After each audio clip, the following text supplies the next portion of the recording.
இப்போ நம்ம கொழுக்கட்டை செய்ய போகிறோம். எப்படி செய்யலாம்னு சொல்லிட்டு பார்க்கலாம் வாங்க.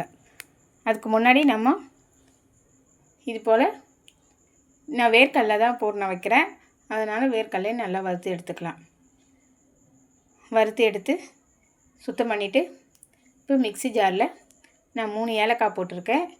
போட்டு இதை போட்டு வெல்லம் தேவையான அளவு போட்டு அரைச்சி எடுத்துக்கலாம். இப்போ பூர்ணம் ரெடி ஆயிடுச்சு. வேர்க்கடலை பூர்ணம். நான் காஞ்ச அரிசி மாவு, அதுக்கு உப்பு மட்டும்தான் போட்டிருக்கேன். உப்பு போட்டு தண்ணி திட்டமாக காய வச்சு ஊற்றிக்கோங்க. கை பொறுக்கிற அளவு இருந்தால் போதும். தண்ணி ரொம்ப கொதிக்கணும்னு இல்லை. ரொம்ப கொதிச்சிச்சினாக்கா மாவு கொஞ்சம் ஒரு மாதிரி பிச்சு பிச்சுன்னு ஆகிடும். இப்போது மாவு நல்லா சண்டாட்டம் வருங்களே, நல்லா உருட்டி எடுத்துக்கோங்க.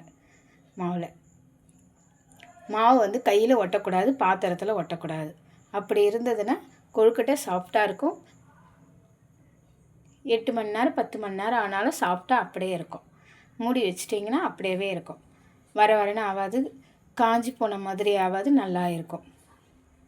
நான் கொழுக்கட்டை செஞ்ச வீடியோ கட் ஆகிட்டு இருக்குது, அதனால் மன்னிச்சிருங்க. இப்போது இதை சின்ன சின்ன உருண்டையாக உருட்டி ஒரு பேப்பரில் வச்சு நல்லா தட்டி உள்ளே பூர்ணம் வச்சு மடிச்சுக்கோங்க.